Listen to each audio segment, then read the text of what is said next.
Dan Draco. Am I saying that right, by the way? I've always wondered. Oh, you got a G in there, right? Yeah, Drago. Yeah, that's right. I'm sure there are many other ways to say it. I'm sure. It's a very cool name. I'm very happy to have you on the podcast because you are like one of the main influences for me to start a podcast, honestly. Excellent. I'm glad I could help overcrowd the marketplace some more. Oh, for sure, dude. trying to butt in. Yeah, you take a look at all the podcasts and you say, "Hey, me too." Yeah, exactly. I don't know. I just think it's fun. It is fun. Yeah. I had a lot of fun going to your place very pre-COVID. Yeah. Years ago. Yeah, years ago. And I was just like, shit, this is such a cool art form of people just fucking talking. And it definitely got me like listening to podcasts after that because I'm pretty sure I just saw you post in like the Philly DIY collaborative thing.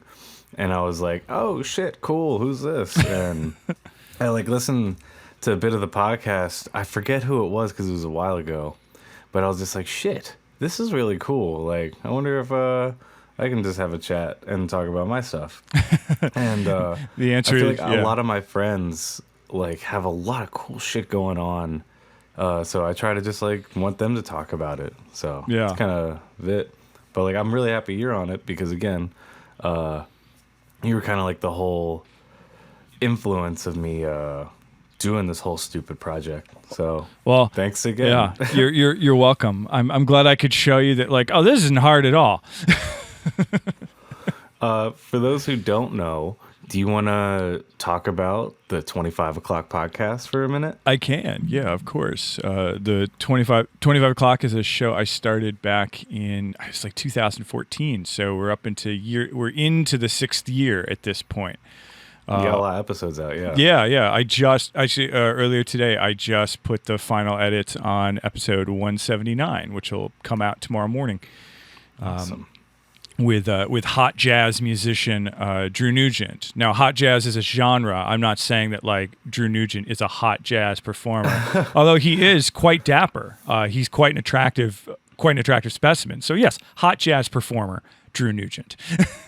All right, well, nothing wrong with that. Yeah. I feel like a lot of people, because like working at RTI, I've run into a lot of people playing jazz. Man, it's just like the sharp dressed genre. Yeah. Like, damn. Like especially people that are like very modern and like putting out stuff like now and they're kind of younger too. It's just like the genre of style. So Yeah. I'm not discrediting the hot there, but that's cool. I never heard hot jazz. I've heard of like acid jazz. And, Well, hot jazz all is the like other 1920s era jazz, like pre-swing, pre-ragtime, and all that. It was like that was dance music to young people back then, and it's a remarkable genre. I mean, Drew, this sort of a thing. People should go listen to the episode because Drew can talk at length, way more expertly than I can.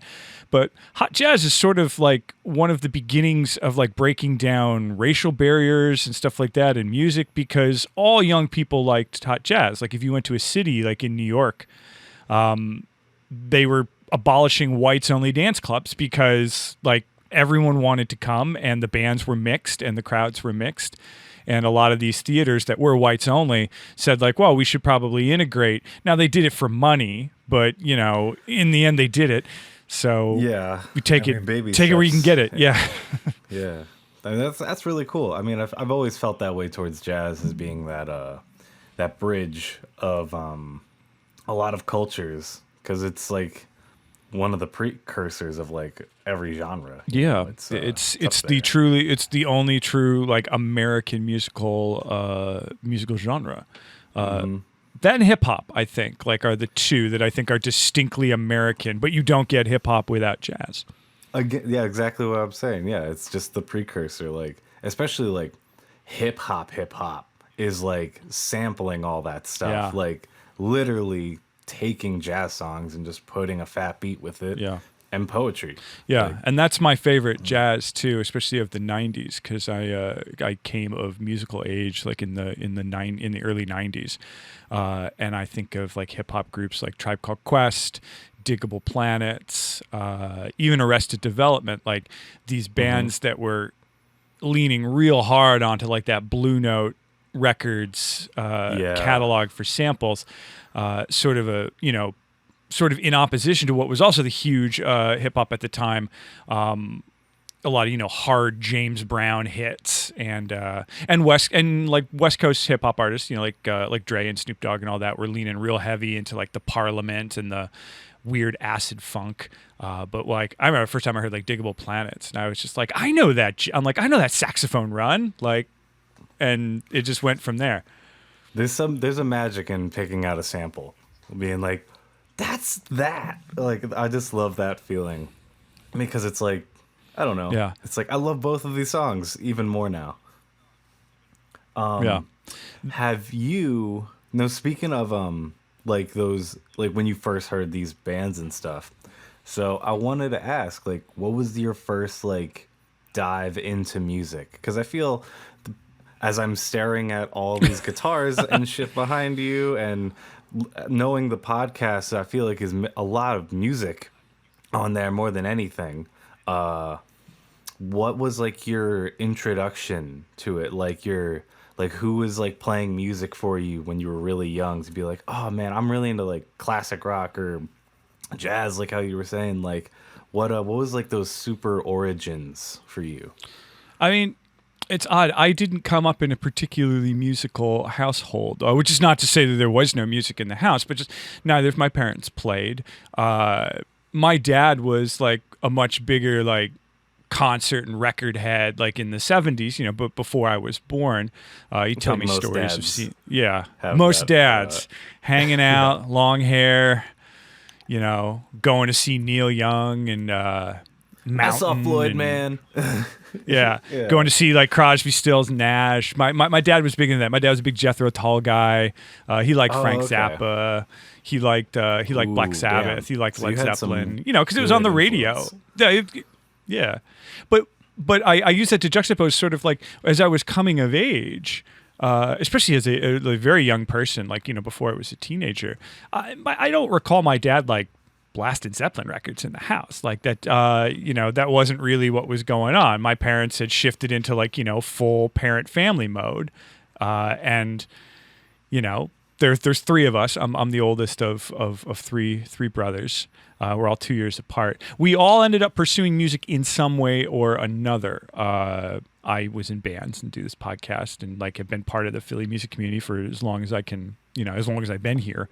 My middle brother, Dave, also a musician, lived in Los Angeles for a while, worked in studios, came back to Western New York and opened 1809 Studios in Western New York, which is a great, great room.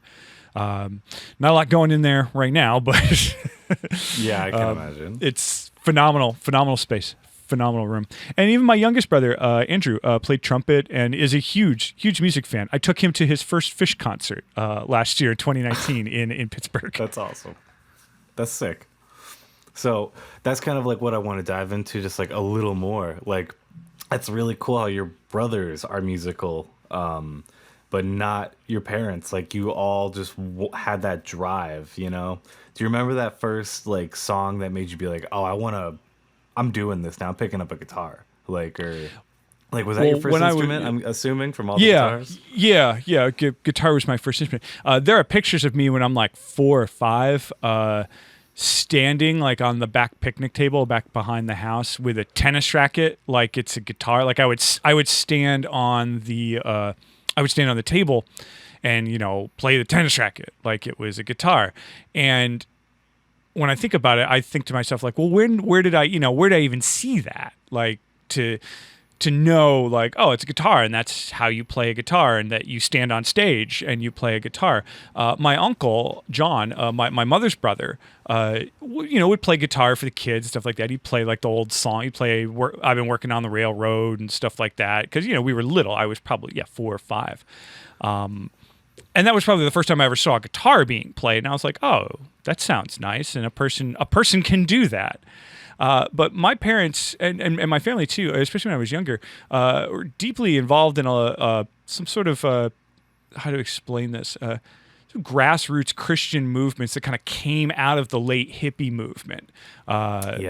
for anyone listening who's older than we are, probably remembers that if they went to college in the early 70s, you get sort of the crashing wave of like the free speech movement and the hippies and like, you know, the anti-war demonstration, but you get a lot of activism, and some of it kind of funnels itself into this sort of liberal-ish hippies for Jesus type of thing is sort of the best way I can describe it. My parents were involved in that. So there was a lot of that kind of music. Like yeah, there was a lot of that kind of music in the house.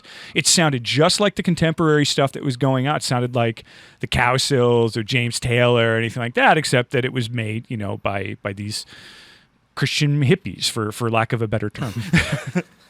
Yeah, that's kind of, I feel like, what my parents are going to today, of like the 5 times over evolved next generation of it.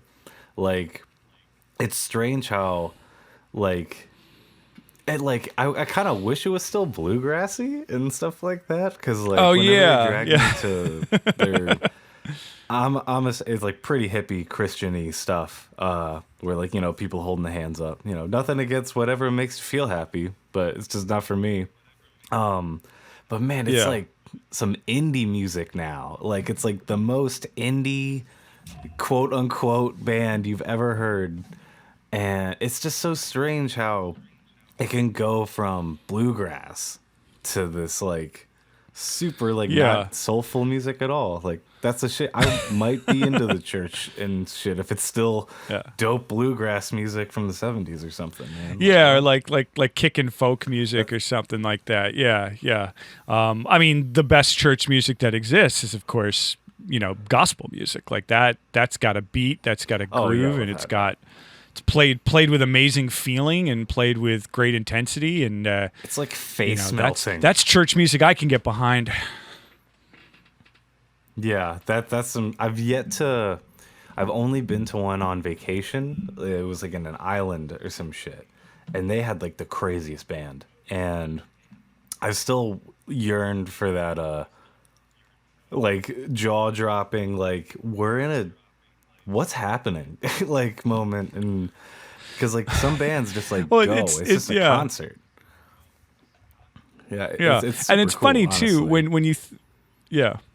when you think about contemporary Christian music, especially from like, you know, from more like white Protestant background, you think of this sort of airy acoustic guitar led sing along stuff that like you'd see at some of these like mega churches or something like that, where they got really nice gear, but it's just like G and D and like a little chorus or something like that.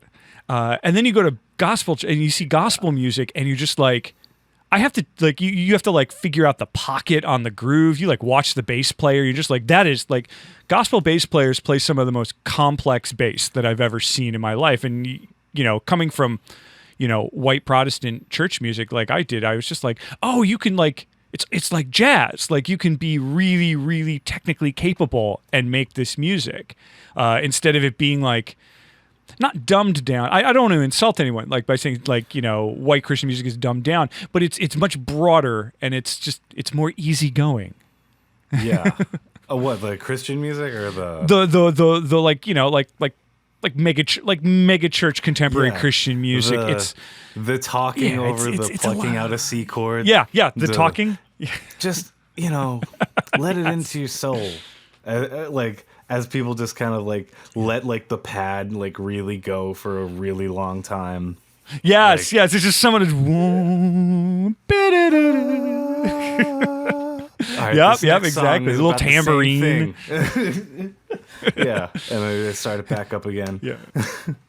No, you hit a tambourine in your hand too many times right there. Like, that was too much of a beat right there. I don't think you could do that. Like, you got carried away. You're right. They wouldn't get that crazy. You got carried away. Maybe for like Christmas when they're going all out. Maybe. Yeah. But that's sort of what I came up with, like that kind of. I mean, as a very young person, like, you know, but before you get old enough to like have your own taste or like, you know, anything like that. And I had babysitters who liked music. I was always scared to have my own tastes. Yeah, I was always scared to have my own taste as a kid. Like, it would be like, oh, my cousins and brothers and stuff are gonna be like, you can't listen to that, and then like just be like, that's not tough enough or whatever. Yeah. Because I grew up with like, believe it or not, like a lot of metal and like heavy shit, to where it was just like, if it's not like shredding and screaming or Blink 182, it's not cool in their book. So I was always afraid to have my own taste and be like, like Fall Out Boy is kind of cool. And you're like, no, it's not. And it's like, all right, my bad. I'm gonna get Kill Switch Engage again. Yeah, well, but like, not to shit on metal bands, like that holds like such a place in my heart. Yeah, like, yeah. I'm totally with you. It takes a while to get that. Yeah, and this is totally my vibe. Yeah, I had tapes. I remember as a kid, like I definitely had like I had Beach Boys' Endless Summer cassette. Which is like, it's good for a kid because the melodies are super accessible. It's it's great upbeat music, and there's sophisticated shit going on in there too. You don't realize it as a kid. And that's hard stuff. Like, you ever tried making 4-part harmonies? That's hard. Man. Yeah. And then I had like a Best of the Monkees tape. I didn't have the Beatles. Like I didn't really go to the Beatles till I got older and like could kind of make my own decisions on what I wanted to listen to. But I dug the Monkees, man. Like, they were fun. It was great melodies. There's like, that's probably the first time I ever heard like a Rickenbacker 12-string guitar or something like that. It's just jangly. It was like super jangly, and I was super into it. And they had, again, great harmonies, and they were on TV too. Like, the old Monkey Show was on like UHF stations, like in the afternoon. So you were replaying it. Yeah.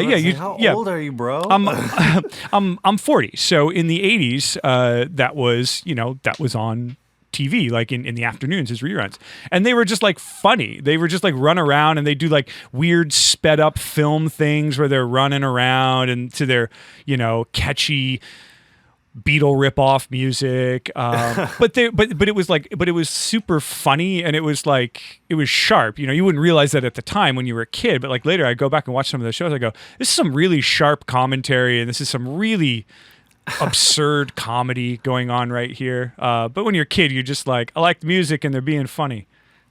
I've only seen like some of the clips of them playing the songs, like once. I'll have to like actually watch the show. Damn, I didn't know it was like actually kind of witty. Yeah, it was like sort of like it was like, you ever see the Beatles movies like Help or something like that? Like, it's the idea that they all live together and like they get into adventures. Like, that was the Monkey Show right there. That's crazy. Yeah, go find that on the internet. I'm sure it exists. Like, it's like it's really fun, and the music's great. People shit on the Monkees, but like the music's great.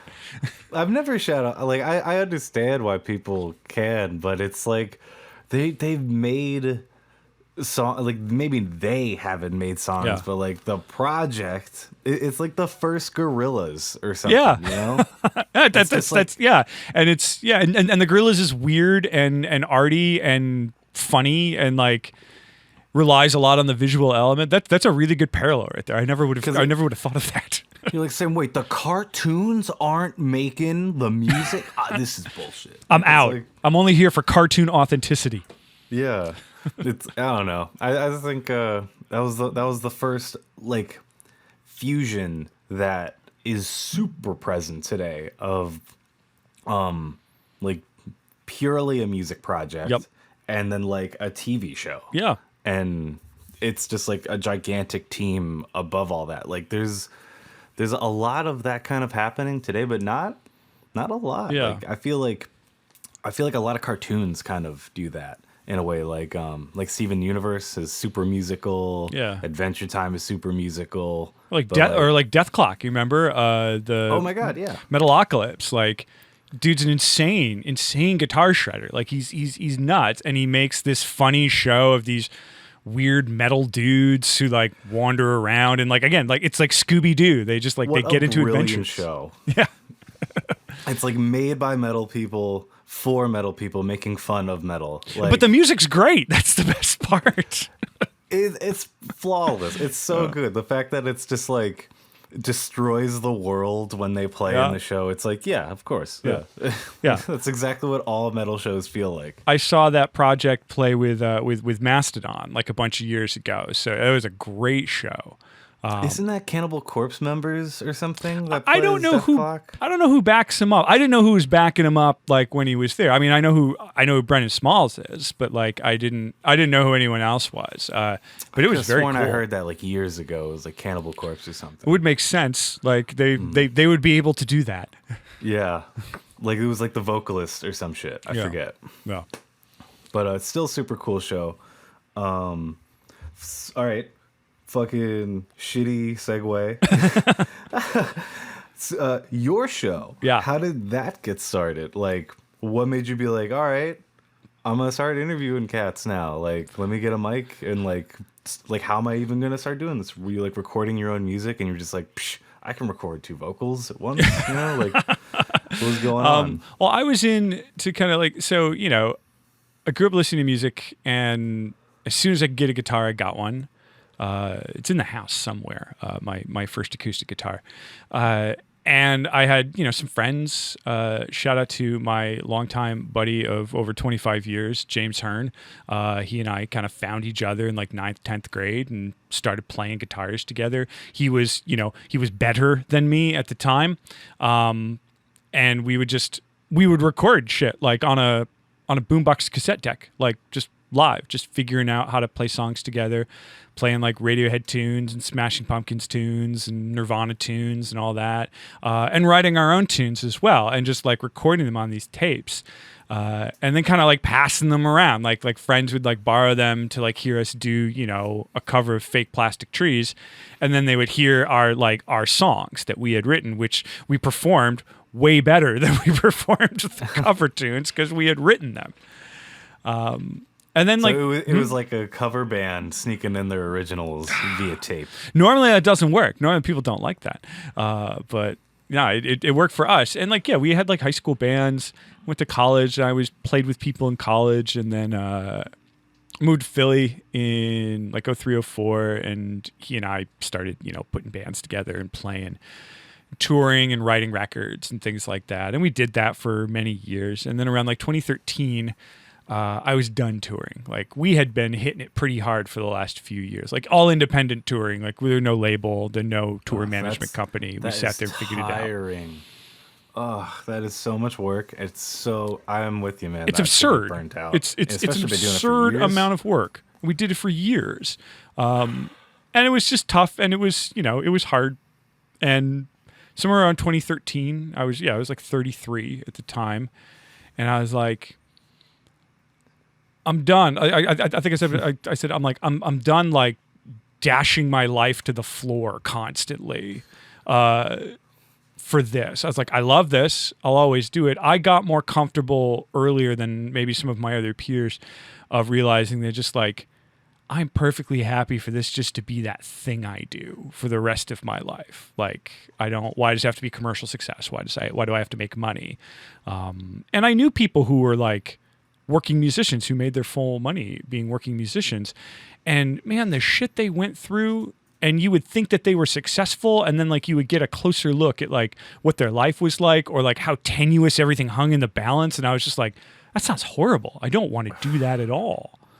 But I still want to play. So anyway, I quit the band, I quit touring, and then like because it's my first time in my life that I wasn't in a band, or wasn't like chasing music down. So like in 2013, I kind of sat there for a second. I was just like, well, what am I now? You know what I mean? What a moment. Yeah. You're just like, I'm 33. I'm like, do I go get a suit and sit at a desk now for the next 30 years? And I was just like, no, I don't think that's for me. And also I don't think they'll accept me. So just because if I get the suit, I don't know. That's enough. I don't know. I think they'll see through the suit. It's my whole life, even as a 40-year-old. Like you walk into situations and it's just like someone's eventually going to figure out I am not supposed to be here. That's what I worry about getting old. Yeah, it doesn't end. Thinking about like, wonder if anybody plays video games here. Yeah. It's like something stupid.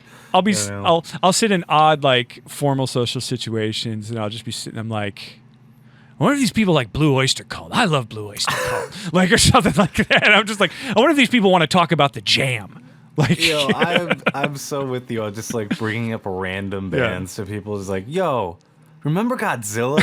That was a song, man. That was a crazy song. What are you talking about, man? It's like, don't worry about it. Let's get back to the funeral or whatever. I still hold that the first 3 Blue Oyster Cult records are like 3 of the best American classic rock records to ever be made. They're so good. So I'm out of the band. I love it, by the way. I have to dive into them. If I like heavy riffs, of course, dude. I like the hits. I would be into it. Heavy riffs, yeah. Like those first 3 Blue Oyster Cult records are just like are slamming. They're so good. The riffs are so huge. That's a hard recommendation. I will definitely be listening to that today. Yeah. But so it's 2013, and I have, like, for the first time in my life, nothing to do, so to speak. Like, there's no band practice, there's no tour, there's no me sitting around like trying to figure out how to make our website work or like how to, do anything like that. Can I give you just 1 second? Sure. I think I hear someone at my door. Yep. It'll be 5 seconds. Yep. Intermission. Make sure you leave this in for the people. I'm gonna see. He's leaving the room. Let's see if Paul edits. If he finds me continuing to talk while he's not in the room. I'm looking at his room right now. We're on Zoom right now. He can see my room. He's got a little tape machine in his room. He's got a nice microphone. He's got some tapestries. Oh, he's back. I'm gonna stop talking. All right, word. What a long intermission that was for everyone listening. Just got a package. Oh boy, sorry about that. So you said 2013. So so in 2013, it's like the first time. You can go close that. Oh yeah, my dog. Was it a cat that decided it was he was coming in? Yeah, my doggy. Come on, baby, go home. Go home. Hardwood floors. Oh, sorry, it's the pup. Yeah. Here you go, baby. All right. In her little mansion of a cave. Yeah. It's like a gigantic cage. Yeah. But all right, sorry. No, that's all right. So 2013, yeah, it's the first time I realized I didn't have anything to do. So I was like, well, I better start doing something. And so I was like, I'd always produced, like, done like the pre-production for the band and like done demo recording and stuff like that. And I'd worked with other people. I mean, I'd been messing around with like 4-track cassette decks since I was in high school. And when I went to college, I went for one of my minor was like in communications, the ever ambiguous communications minor. And I focused on audio production because I worked for the radio station and, again, loved records. I mean, working for college radio was also a huge education in just all this music, not just from people my age, like turning me on to, cool indie rock stuff, but some of the older cats, like the community members who would come in and do radio shows, people who were, in their 40s or even just in their 30s and playing the stuff from their era. We had a great guy, his name was Perry Albert, and he had a show called Rocktrospective, and it was all classic rock, deep cuts and B-sides, no hits. And he was the guy who like turned me on to like Blue Oyster Cult, like as a band and not just to Don't Fear the Reaper band. He turned me on to Little Feat. He turned me on to, weird kind of psychedelic bands like Strawberry Alarm Clocks and 13th Floor Elevators and stuff like that. And he was this old hippie who worked for the post office and loved classic rock records, sci-fi and Godzilla movies. Like that was his deal, man. He was the best. That sounds like a motherfucker I want to hang out. Oh, he was so much fun. He turned me on to so much great stuff. I used to do a ska show, like right after him, like old roots reggae, and then like all the way up to like third wave, modern ska. And I was right after him, so I would always go early just to like hang out and like shoot the shit with Perry Albert. That's fucking dope, man. Oh, he was a great dude. And then like there was a woman who had an all blues show, and she just like all the flavors of blues like available for you. It's a dude who had a rockabilly show. His wife had a full on reggae show. She was the one who introduced me to like tons of old like 60s era Studio One ska and rock steady and all that, like things I didn't know about. But that's that's the joy of college radio right there. Is a long-winded way to say like all this is working around in my brain like as I'm trying to figure out what I want to do. So I start working with some bands and I start like making some demos with people and like making recordings and doing like I build myself a mobile rig, like something real modest, so I can just like go around. Like you're freelance recording them. Yeah. Like I get I get a 4-slot rack bag and at time whatever like 8-channel Firewire thing I could afford. Ooh, nice. and I go and just start working with bands, live stuff, editing, messing around with Pro Tools, because I had learned on digital stuff when I was in college. And if you're doing a 4-track, digital stuff is fucking easy. Yeah. Well, I learned tape. I think I probably talked about this with you. Like, I learned to cut tape at some point. I never did it like for a project, but it was something I learned to do, and then it was something that I taught when I was an undergrad, because I used to TA the audio lab, so I knew how to cut tape. And put it back together. And I'm anyone who harkens back to that old way as being like this golden age, I'm just like, no, this is way better. This is way better. We don't have to do that now.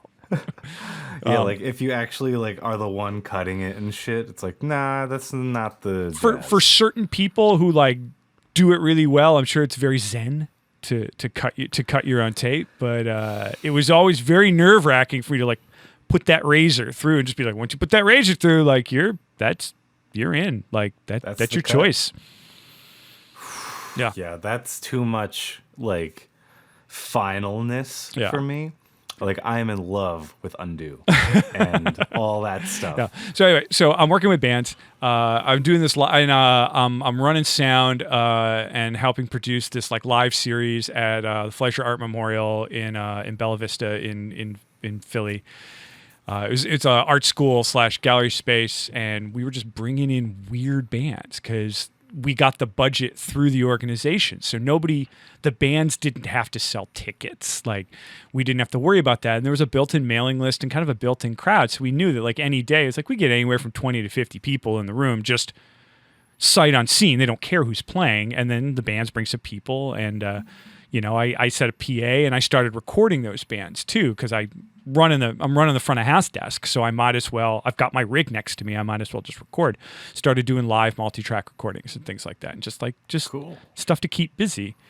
And somewhere in there, the whole time I was on tour and like living my life and all that, listened to a lot of podcasts in the van, and just thinking to myself, like, I'm a big Mark Maron fan, so I was just like, I love the closeness that he gets with his guests. I'm like, I love that he really goes in there and that these are long conversations, but they don't feel long because, the stuff is, the subject is interesting. It's a real back and forth conversation. It's not just like an interview, although I do love like Fresh Air and stuff like that. Like I love that style of interview. And it had been kicking in my head for years. I was like, yeah, I'm going to do a podcast, a couple years. And then finally, I just sort of pulled the triggers in like 2014. I was just like, well, like anything, like a band or anything, you have to start doing it. And I did. I just started calling my friends and being like, why don't you come over and we'll talk, and like I'll ask you about music and we'll talk on mics. Real low stakes. Yeah. And those friends would turn me on to other friends, like their friends and stuff like that. And like, next thing you know, like not only am I talking to people that I've never met are sending me emails, or people that I've never met, publicists, are sending me emails. Like one day I looked up and I was just like, when did I become a guy that people like call when they're just like, oh, like I have this band that you should talk about. And I'm like, oh, I guess I'm that guy now, or I'm one of them. So, there you are. Yeah, man. For sure. Like when I saw you post that video like podcast years ago, I was just like, oh shit, here's a like hard hitting Philly podcast guy. I gotta learn more about these podcast things, man. Like, what the heck? Yeah. Everyone, like, he's on episode like 80. Like, I know, right? That's a lot of episodes. Like, I'm just like, shit, that's crazy. Make 80 of anything. Like, yeah. It's insane. And like the fact that I'm still doing it, I always say, of like, no one is more surprised that this show is still happening than I am. Like when I first started, I thought I was just like, okay, let's get through a year and let's get like 25 episodes in the can. Like, let's release every 2 weeks. Cause I knew immediately that like a bi-weekly release schedule was going to be one of the biggest factors to like success or not. And by success, I just mean completion. Like, was I going to be able to do it? The idea of doing it once a week, especially at then, you know, you have a job and like I'm running around doing other projects. That's like, let's not set ourselves up for failure, like right off the bat. And I said, like, give it a year, like 25-ish episodes. I'm like, and let's see where we are. I was like, if it seems like people are down and it's fun and it's not like too much of a pain in the ass, then like, okay, I'll keep doing this. And the next thing I know, I look up and I'm like at 50, 60 episodes and like I'm talking to people I've never met. And like now I know all these people that I didn't know before. Like, but we were all existing in the Philadelphia music community, sort of adjacent to each other. But when you're in a band, you can get kind of tunnel vision and you can kind of, you know, just focus on like, oh, well, you know, this is our record, this is our website, this is our show, this is our tour. And that's good. Like, you're supposed to do that. 5 bands we play with a lot. Yeah. Like, or these are our friends and we like playing with them and it's a good time. Like, because at the end of, if you're going to be in a band at any level that's not like full on professional, it's got to be fun. And if it's not fun, then like, go do something else. Like, been there. Yeah. If it's not fun, if it's grind.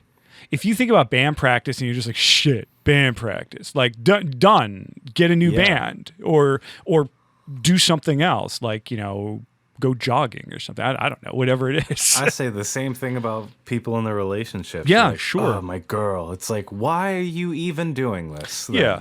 Like, and there are certain, I mean, you know, obviously there are always times in any project or any relationship, be it, you know, like, be it a, you know, like a domestic relationship or just like a relationship with friends or people that you work with, it is not, you know, is not happy fun times 100% of the time. But like, figuring out how to get around that, figuring out how to talk through it and all that is always good. But that's the thing. Like, I feel like those meetups, like for me, I've been in like several bands that are like just a pleasure. Like from start to end was amazing. And like, I would be like, oh, practice day. Yeah, I'm busy as fuck. Or like, oh, I got this going on, but I got practice. Fuck yeah. I'm going to go see the boys. You know, or see the group, whatever.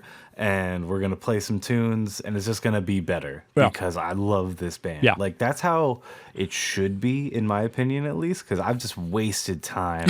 Oh, me too. That so fucking much. And it's just, if you're not like, let's go make a new song, maybe. Or at least we get to play them again today. It's like, you need to think about some stuff. Like, it's just, it's too easy to get tunnel vision. That's a great way to explain it. Of like not knowing the people around you. And that's definitely one of the things that turned me on to making this as well, because I just saw you and I was like, I don't know this guy. I don't know any of these people on this podcast. And I know Brian. You know, Well, there you go. Yeah, that's always the linchpin. It was like, but I do know Brian, and I'm just like, hey, man, it's whatever gets you in the door. and that's where I'm just like, yo, cool. Let me check this out. And it's just like, it just made me kind of realize that whole. It's a small city, but there's a lot of artists. Yep. And everyone's doing their thing, and I think a large percentage of the music and art that gets made in this city is, you know, genuine expressions. Like, these people would be doing these things in some way or another, regardless of whether or not there was a public outlet for them or not. And that's my favorite kind of art. Like, I sort of bristle at the idea of doing things because you think people will like them. I mean, do a thing that you like and you hope to bring to other people, and hopefully they like it in some way that you like it, and that's great. But I've never been one of those artists who's just like, well, what if we changed and, you know, had more synths in the band, you know, because synths are in or whatever. I was like, no, like, I'm not here to cookie cutter myself to be famous or popular. Like, the number of gigs that like we either didn't get considered for, or like certain scenes that we weren't considered for at various parts of my life, never made me think, oh, well, I better go do what that promoter said I should do. It galvanized me the other way. I was like, man, fuck you. I'm gonna do it my way. Yeah, I'm gonna do it my way. Like, when anyone who knows Submit Hub, like, has that experience. Probably 98% of all submissions in that website. Do you know Submit Hub? No, I don't. It's basically you can send your stuff right to like curators or labels and shit, and they will listen to it and be like, yeah or no, which is the heavier side of it, the no. But some of it's just like, yeah, it's recorded great, this and that and the other thing. I just don't like it though. Sorry. And it's like, man, are you fucking serious? But that's how like regular people approach music, like, and not even from the it's recorded well. They just you hear a song, it either works or doesn't work. The problem now is, but like some of them are like, oh, maybe if the synth was different, or like maybe if like the delivery was different. And it's just like, well, that person's opinion is useless to you at that point. Like, that's fine. They've sort of outed themselves as being not someone you want to listen to. Because if someone's just like, oh, I'd like it a lot better if this odd aesthetic thing was different, you're just like, okay, well, you're probably not going to like it at all, because at the end, like, it's words and melody and music, and those things are the core. So maybe that just doesn't, you're not vibing with that, which is fine. Like, you're not going to like the 5 other songs I got for this. Yeah. Or maybe you don't like any of my songs at all. That's fine. Like, this isn't for you. There's tons of things out there I don't like. I mean, or not that like don't like, that just don't vibe with me. I don't try not to name drop them unless they're like big national famous things, and then I'll name drop them. But like, there are Philly bands that just don't work for me. Some famous and some not. You know, I've said it before publicly. I'll say here, War on Drugs are not my favorite Philly band. I like them; they're fine. I love their success, and I like that they carved out the thing that they carved out. But overall, it's not particularly for me. Don't think it's bad. Don't think it's inferior music. I just like, it's not for me. Yeah, I've heard a lot of people send that band my way too, and I'm just like, that's a cool name. That's a cool cover. Yeah. I can't get past this one song. Yeah, some of it's cool. I like the textures. Like, I do. I'm a texture guy for music more than I am like a melodic guy. Is that Kurt Weill's band, like old band or whatever? Was he in that? Yeah, he was. He was in like one of the original lineups of that. Kurt Weill's very hit and miss with me too. Talking about famous Philly bands. Some Kurt Weill stuff I hear and I'm just like, this is the coolest stuff I've ever heard. This stuff is so like rambling and kind of lazy. I'm like, this is great. And then sometimes I'll hear like a Kurt Weill song and I'll just be like, the fuck is this? Turn this off. So yeah, some of like I like him when he's like grittier and like lo-fi. Yeah. Like when it's like bright, picky guitars and like a tambourine the whole time. Nah, man, I can't do this. Like a note to people out there producing, and this is not a knock on Kurt Weill, and even if it is, I don't think he cares. The dude's doing okay. I have his records on vinyl. He's fine in my house. Yeah, but like here's something to say to people out there doing recording and producing. The tambourine can't be happening all the time. It's very taxing on the ear and on the brain. You have to pick where your auxiliary percussion goes in. In fact, if you're at that stage in recording when suddenly like all the auxiliary percussion is going out, you need to stop. Like the song is done. I just know in their heart of hearts, tambourine is definitely one of the funnest things to play. It is. And so they just, we just gotta keep going, man. Well, because it's so easy too. You just it's very taxing to listen to, and they're loud too. When you see the waveform going, you're just like, oh wow, I didn't understand that tambourine was so damn loud. Even if it's like small, I'm still having it like -25. Like just like a little heartbeat pulse back there, just to let you know that it's there. Yeah, but I don't know if I answered your question at all about how the podcast started. Yeah, you did a while ago. I like this show because it gets rambly. And that's all that matters. Yeah, but I started talking to people, and I'm talking to people, and talking to people they know, and talking to people they know, and it just keeps going. And like, I often joke that one of the reasons I still keep doing episodes, I was just like, because every time I think that like, why don't we pack it in for a little bit, like. That was my next question. 3 emails will hit my desk, and I'll just be like, I got to talk to that person now. I got to talk to that person. And then like, or someone will call me up and just be like, oh, have you heard of this? I'm like, no, I don't even know what that is. And I listen to it. I'm like, these guys are great, or these people are great. And then boom. Like that was like when someone like sent me, no, it was him himself. When Sivan DePaul like sent me his stuff a few years ago. He's great.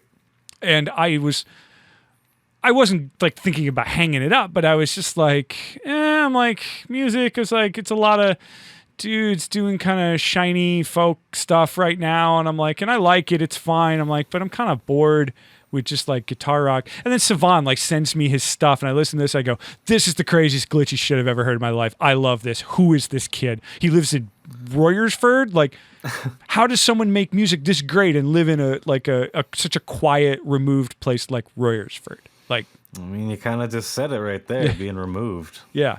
Well, when I talked to him, like that was what we talked about. He's like, oh yeah, he's like, he spent so much of his time just like in his bedroom with a laptop and a sampler, just being like, how do I make weird stuff? And digesting tons and tons of music, not just hip hop, but electronic and art rock. He's a big Bjork fan, and like that makes total sense because talk about someone who's like gone through the whole pop wave and everything like that, wrung everything she could out of conventional music, and then was just like, nah, what if I just make weird shit? Yep. That's definitely a really good inspiration. But yeah, Savant's fucking crazy. Anything I've heard from them is like always mind blowing. It's always like, yeah, it's always next level. They're one of the, I feel they're super underrated. I feel like they need a lot more spotlight on them. Yeah, absolutely. And they have been getting some lately too. Like when I saw the Key starting to write about Savant, I was like, good. I've been talking about this. At that point, I was like, I've been talking about this kid for a year. Get on board. Like, that's why I say about when my friend's band, was that me? I don't think it was me. That was probably me. God damn it. That's fine. But what was I just lost my train of thought because of that fucking stupid Apple thing. I don't even use mail. Well, you were about. I was telling you about times that I've thought about like kind of packing it in for a little bit, and you seem to have a question about that. Do you have like a shelf life? Do you think? Because like, I feel like something like a podcast is so open ended. Yeah. I mean, I have my, personal human shelf life that, but that's the thing about doing the show the way I do it too, is that I try and make every episode as like, they use the term in content evergreen, like something that if you go and listen to someone I interviewed 4 years ago, that person may still be in the game. They may not be in the game. They may have 4 more records after this point. They may be far more successful than they were than when I started. But when you go back and listen to someone I talked to 4 years ago, if someone goes back and listens to the first time you and I talked, in the 60s or 70s of episodes, like I don't think I wasn't even at 100 yet, or I don't think so. It was like 80. And then someone goes and listens. I don't remember. Yeah. Well, it turns out that at this point, I have no concept of where things were episode-wise, because when I was talking about Drew Nugent at the beginning and saying about how I had him on for a second time, when we're in the conversation, I said, yeah, I had you on a while back. You were like late 50s, like late 50s episodes. He was number 27. And I just I was like, oh, that was a long time ago. Did you just look up the list now? Yeah. It's like, and he'll be on this week, but yeah, 5 years. So I'm often not the most. Thank God it's all archived there for you that you can go. Oh yeah. I use my own website as a fact check. Posting things. Oh, really? Yeah. I'm just like, who is this person? How do I spell that? And I have to go back and look at fact check. But anyway, I want you to be able to like listen to like you and I talking like 3 years ago. And like you've done tons of work since then. I've done tons of work since then, and we're, both physically and mentally different people than we probably were 3 years ago. But when you listen to that conversation, you're going to get pretty much the exact same thing out of it if you listen to it the week I dropped it. Yeah. And that's what I strive for. Like people call me up and they're just like, oh, I got a new single or I got a record coming out. And I'm like, that's great. And like, I understand that's how press cycles work. Like when you have stuff out, that's when you want people to know about you or like know that you have new stuff out. And I'm like, we'll talk and I'll promo you. Like, I'll put my push behind you to like let people know. It's like, but we are going to like, there's going to be so many other things that we're going to get at besides, just new record, new single. Because new records and new singles are finite. Like what's the turnaround on like, it's like 90 to 120 days in terms of like what's acceptable as something still being, new in the press. Which is, really kind of sad because some of the best records I'm sure you and I have ever listened to in our lives, we discovered well after the fact. that they've been released. Yeah. Yeah.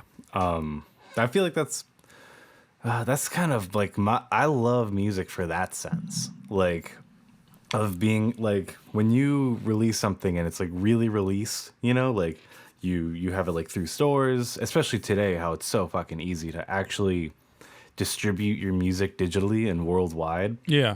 It's literally free on multiple sites to do that. Like, that is mind blowing for looking at like being a musician in the 90s or even just the early 2000s. I think that's crazy. And like today, I feel like all these awesome online and digital artists and smaller artists can have that sense of eternalness, like infamy, in the sense of like that's why like some of these records like come back, you know, like there was like the whole emo revival for in like 2009 because of the internet, like because people were like, yo, remember American football? Like, let's all do it. Probably not 2009, probably even earlier, like 2005. Yeah. But it was like, yo, let's make that again and go crazy in the basement scene. And it was like, boom, a whole new wave of that, and died pretty quick. But that's just like one small example. Like, you could say that about like these obscure vaporwave artists we were talking about on our last episode with your show.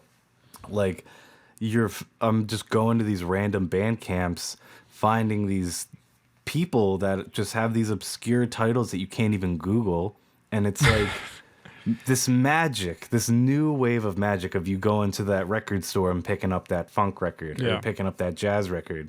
Like, we are in a crazy era to experience that so much more down the lane, in my opinion. Yeah. I do think it's important, though, for there needs to be curation in some way, whether that's just your personal curation or whether you turn to certain sources out there that tend to sort of put the stuff out there or tell you about the stuff that you end up digging.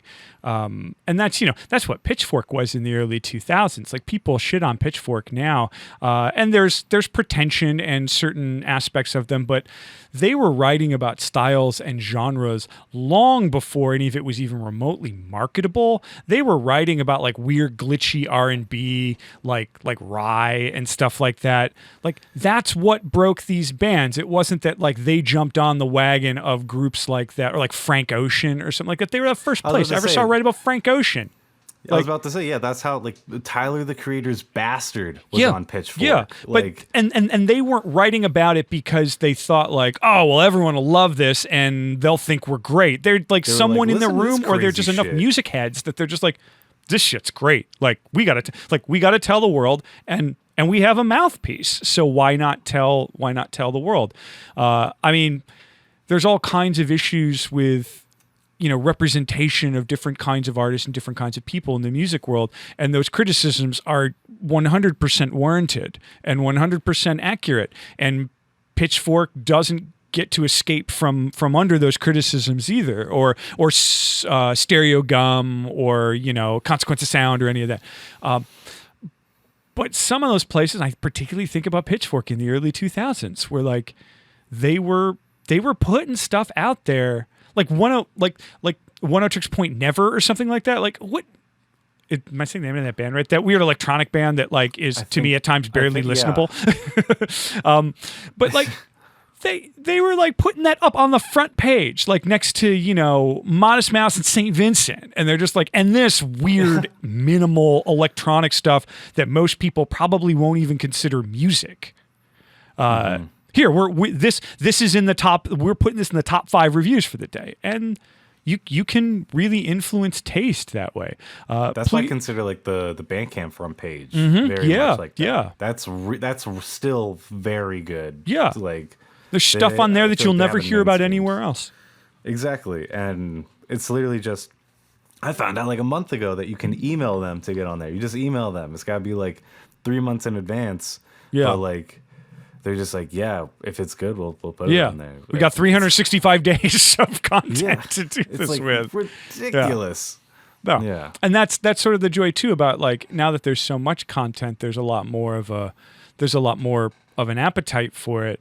But on the other side, I do think that like we can get overwhelmed by just the sheer amount of stuff. And like sometimes you just got to back off. Like you can't hear it all. When I was a kid in the 90s, like going to record stores, you walk into the record store and you're leaving that record store with, you know, the equivalent of whatever money is in your pocket and no more. Like you can't buy, like you can't buy 10 row. CDs. You can buy 1 or 2. Or if you jump over to the used bins and find some cool stuff, maybe you walk out with 4.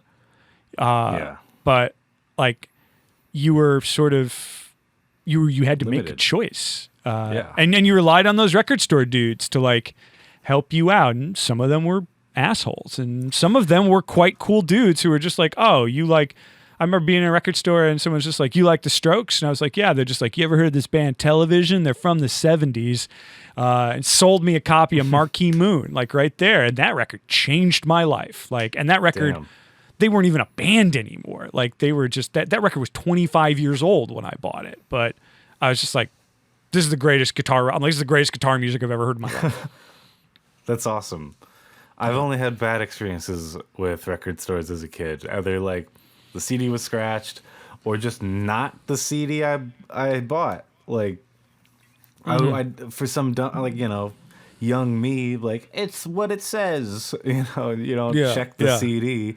And then you get home, it's like, who's Hell Yeah? And you're like, I just wanted Shadows Fall. And you're like, the hell? Well, you also, because you're, and you being younger than me, you were shopping at record stores at kind of at a point where the industry had sort of given up on record stores or like, you know, that sort of retail. I was fortunate enough to grow up in a time when like CD sales were king. I heard a great stat last week when I was listening to a podcast all about Alanis Morissette's first record. And the stat was that Alanis Morissette's first record in 1990, like over the course of 1995 going forward, sold 30 million copies. 30 million. And that's not counting her next records that would sell very, very well too. That record sold 30 million pieces of plastic got sold for that record. That's insane. Like that's insane so by today's standards. But at the time, she was, while very big, certainly not the biggest thing around. There was something bigger than her. There was something selling more records than she was in 1995. Yeah. That's still just for context, crazy, right there. Like, you know, that is a lot of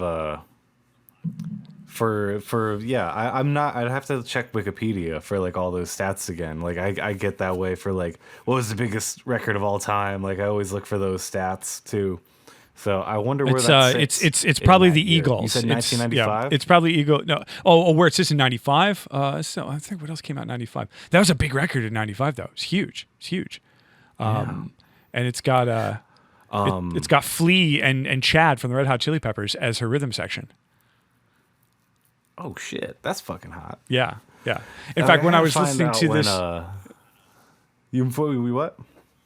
I said when I was listening back, because like the podcast I was listening to about it, like played the song, played "You Ought to Know," and I'm listening to "You Ought to Know," and I hadn't really listened to "You Ought to Know" probably since the late '90s, and I'm listening to the bass, and I'm just like, man, Flea is just fleeing it up all over this track. I'm like, he's kind of ruining this track. Like Chad's in the background, just studio drumming, just like keeping it straight on 4, just being like, I'm just here to drum and make this woman's songs great. And Flea is all like, and I'm just like, oh man, Flea, why you gotta Flea it all up all over the place? Oh damn, I'll have to re-listen to that bass line on some good speakers though. It's like all 16s because he's Flea, because he can't help himself. And I'm just like, look, your drummer could keep it together. Like you got to keep it together on this. There's a couple of little like passing bass parts that I'm just like, oh, Flea, knock it off. That sounds super familiar now that you're mentioning it, actually. That's hilarious. Because I've been listening to a shit ton of 90s whenever I cook or anything. Yeah. It's just like, that's the music that needs to be playing right now. But I'm with you on like the CD sales, though. So go back for a sec. Yeah, because I found this one CD, Stepchild. Did I tell you about this on the other podcast? I don't think so.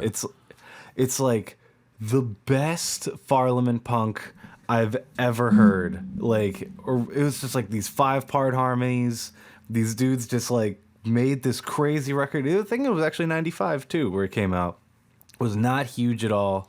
I bought it for a penny at FYE, and it was actually like 90% off of a penny. So they were just like, it's a penny. So just we can't round down anymore. But like, I'll have to send you a copy because it is such a good record that exists nowhere, like absolutely nowhere. Like, so I kind of miss that, man, of finding that physical thing that like doesn't exist online. Yeah. I just read an article. I can't remember. It was on Vice or something like that. There was a term that kicked around for a while called landfill indie, which sort of refers to like kind of Arctic Monkeys era indie rock, like that, you know, moving into like 2010, 2012, like that kind of, like how there's just this plethora of bands that sent. Yeah. Well, Modest Mouse, too, had been an indie band long before 2005 when they broke. And that's like a whole other subject that I can go down a rabbit hole on. But someone then coined the phrase landfill alternative, which takes it back to the 90s and speaks very specifically to those, maybe not a funk record, but like a lot of those, you know, rock records that had like a hit or maybe didn't even have a hit that like were just like people of a certain age at a certain time, if you even lived in a certain place, like there's certain bands that's probably one of the last times where you could like be like, everyone in these 3 towns or this major market knew about this band and nobody else did. Just bands that like, you know, got one shot on a major label and they pushed them in a few markets and then it kind of fell apart and they got some money and put it elsewhere. But like landfill alternative was bands like, I mean, like the biggest one would be like the Gin Blossoms or something like that. You know, a band with some hits that like just had a couple records and then nothing ever, like nothing one ever hit wonder since. type bands. Like one hit wonder type bands. Well, one hit wonder. I mean, Gin Blossoms had more than one hit, and people often forget, that their second record sold more than the first record that had "Hey Jealousy" on it. But yeah, like one hit wonders are just like little regional things, or you're in a commercial, or my CD collection is full of these records. It's full of these bands. Part of it was working at a record store and working for college radio at the right time, but like a lot of these like sort of power pop bands, like these like rock bands that harken more to like 1980s college radio rock than they do to grunge in the 90s. You think of a band like the Gin Blossoms that have almost nothing to do with their contemporaries at the time. They're into the Replacements and REM and Big Star. Like that's who that band likes. Or you think of a band like a band like Teenage Fan Club or something like that. Huge British band that they tried to break in the States. And really the only thing that stacked against Teenage Fan Club was that they tried to put the record out the same year that Nevermind came out. And it was just, wasn't in the cards. Like Nevermind was going to just devour the world in 1992 or whenever the hell Nevermind came out. Damn. I know. That's really interesting, man. Yeah. And is there like a website you're reading all this off of or something? It was an article with a list. It was a giant list article with like maybe 50. It's called 50 Landfill Alternative Acts or something like that. Oh, okay. And it's all these bands who are like more influenced, like they're influenced by REM and they're influenced by, you know, The Cure and Echo and the Bunnymen and stuff like that. Like all this 80s college radio stuff. And that's when I came of age, and that stuff was on regional radio, and that stuff was around. And those are the bands that you saw open for like the bigger bands that you would go to see.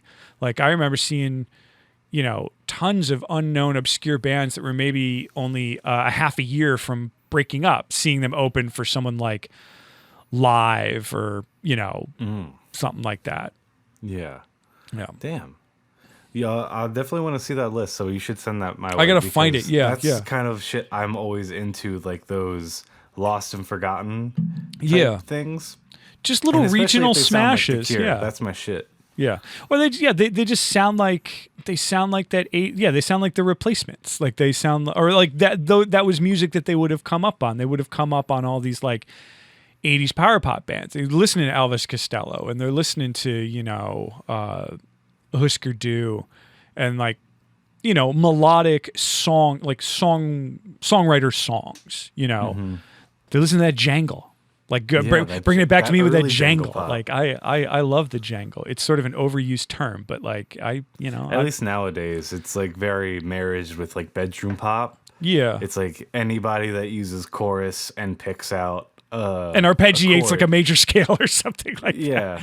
Yeah. Like anything that sounds like Mac DeMarco is jangle pop. Well, now. Mac DeMarco to me too is like 4 generations removed from like jangle pop, because I think of, if you want to take it to you take it to the source, it's the Beatles. Like Yeah, for sure. it's George Harrison on that 12-string Rickenbacker.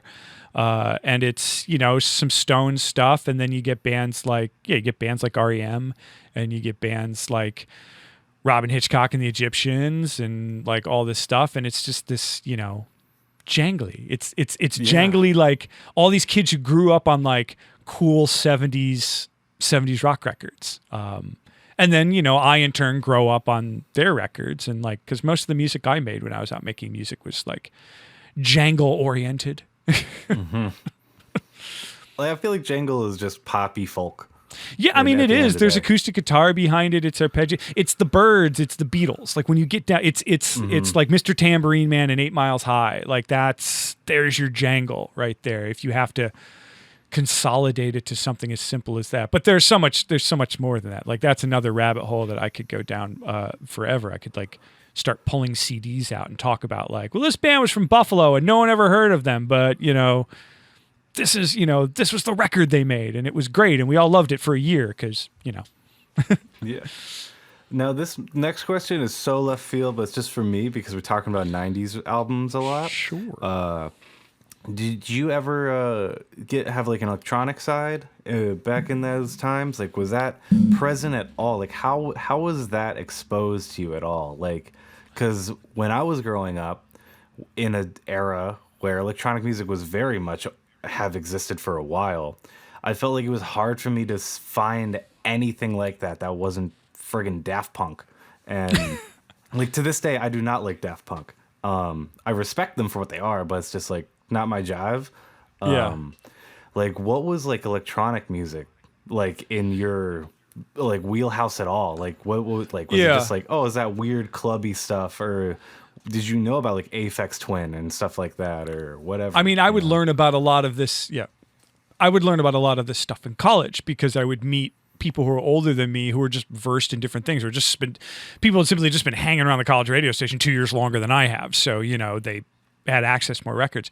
But in sort of the moving towards the later 90s, because up to that point, my life was all guitar rock, except for Portishead. Like I discovered Portishead at like around 15 or 16. And that kind of changed me a little bit, just in terms of, and they're not really electronic, but that sort of moved me in the idea of like, oh, like guitar, like big guitar rock isn't like the only kind of music that's out there. And then I discovered Massive Attack and things like that. But in the late 90s, you have to remember, is sort of the rise of Crystal Method, The Prodigy, Orbital, other 9 Inch Nails. Like 9 Inch Nails was a lot of our gateway into more electronic made stuff. And I grew up in the Rust Belt in Rochester, New York, and we got a lot of the industrial stuff coming all the way over from Chicago and Detroit, Cleveland. Trent Reznor is from Western Pennsylvania. Like that's where he grew up. And then he went to either Cleveland or Detroit or Chicago, but like he found himself in some major Rust Belt city, and that's where he kind of started to become who he was.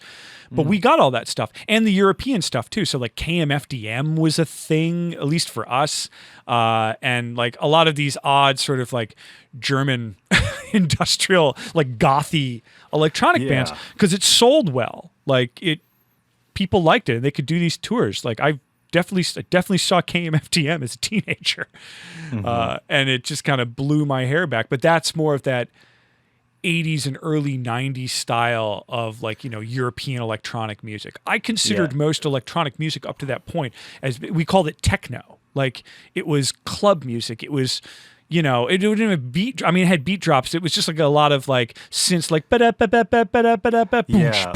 acidy, hard style. Yeah, but it was all like there was no real velocity in any of it. Like it was just all hard hitting and just big club beats. It was there. It was there for drugs. Like it was there strictly for drugs. The '90s were big, you know, rave culture and all that, and like, you know, going to clubs and doing drugs and like hearing the same bass drum pattern for hours and hours. To this day, the first time I went to a rave, I was on something and I was like, oh, it's all about the oh my God. Because like before it kicked in, I'm like, pfft, like I'm just analyzing this. Like, this isn't that it's great. A hot beat. Yeah. He's dropping it. People looks like they're having a really good time, but like this doesn't seem like anything too crazy. And then like half hour later, oh yeah, but that was in the groundwater, like all that was kicking around, and like and then sort of that rise of like heavy electronics starting to be on the radio, because like the Prodigy was on the radio, Crystal Method was on the radio. They had, you know, hits or like whatever would pass as like, you know, hits on alternative radio at the time, and that shit was all over MTV. So. And that was back when, you know, we still did consume a lot of music. A lot of taste got made based on like what's on 120 minutes, like what's on Buzzspin, what are the videos that they're showing in between the Beavis and Butthead episodes that they're sitting on the couch making fun of. Like that would sort of inform our taste. My entire generation of music listeners, the only reason we know who Ween are is because of Beavis and Butthead. Like later they would get tied into the jam world, like the jam band world and all that, and that's great. But they're the Beavis and Butthead watching the Push the Little Daisies video is like the only reason anyone my age knows who the fuck Ween are. You want to know how I know Ween? Well, because they live up the road, but I mean... SpongeBob. Oh, yeah, the next generation of... Yeah, that's great. Yeah. But when I got to college, I met people who were into like Aphex Twin, and I met people who like... knew about Boards of Canada and Autechre and stuff like that. Ooh. And around that time too, around 2000, that's when Radiohead dropped Kid A. And when Radiohead dropped Kid A, a lot of us who were already Radiohead fans were just like, if you didn't turn off from the band at that point, I know a lot of people who did, and listening just like, what is this? And how did they know where did they come up with this? Like, you know, this had to have come from somewhere. And so we started chasing down these like weird minimal electronic groups. I mean, I had known who Aphex Twin was because they had remixed a bunch of Nine Inch Nails stuff. But like, yeah, that's right. You know, that sort of turned me onto that. And then later I would get into Daft Punk when they first came out because they were new. Like nothing sounded like that. It was like, I mean, Robot Rock is hot. The first 2 minutes around the world, like that groove around the world, too. and the way that it sweeps in and scoops, you're just like, what the hell is this? And like we didn't really know who Kraftwerk were, so like we didn't understand like vocoders or anything like that. We're just like, that voice is weird, and the whole beat is like that bass line is a boom boom boom boom boom boom, like the whole time. It's so good. And then another stuff like I would get into like Flying Lotus. When Flying Lotus dropped, I thought that was the coolest shit ever. And like like DJ Rupture, I remember the beginnings of what would be considered dubstep, aside from like Skrillex, but I think of like the hyperdub stuff from that record label, and Burial, like those first couple Burial records, and Fortet. I remember hearing Fortet in college, and the idea that like he's just sampling his own instrument. He's just sampling like acoustic guitars and like dulcimers and like auto harps and just playing it over. Like that record Rounds is like still up there. It's one of my favorite records of all times. Like it's so like off the wall. Fortet, Bonobo, I feel like Bonobo, really close. yeah. And then like if you kind of go a little farther, like you could say like what's his name? Bibio? You ever get into Bibio? Yeah, I know so fucking cool. But like I feel like bands like that. Have you ever heard of Mum? Yeah. Dude, Mum is so crazy, and especially like their 90s and early 2000s releases. Yeah. it's like a folk band electronic. Like, what a crazy group. And that's I found Mum after finding Aphex Twin and Boys of Canada, and then I found Lemongrass as well. I remember them. Yeah, yeah, yeah. Dude, I love Lemongrass too. He's a huge inspiration for me. But those bands were like, oh, if you like those, Fortet was really cool, and they like blew me away.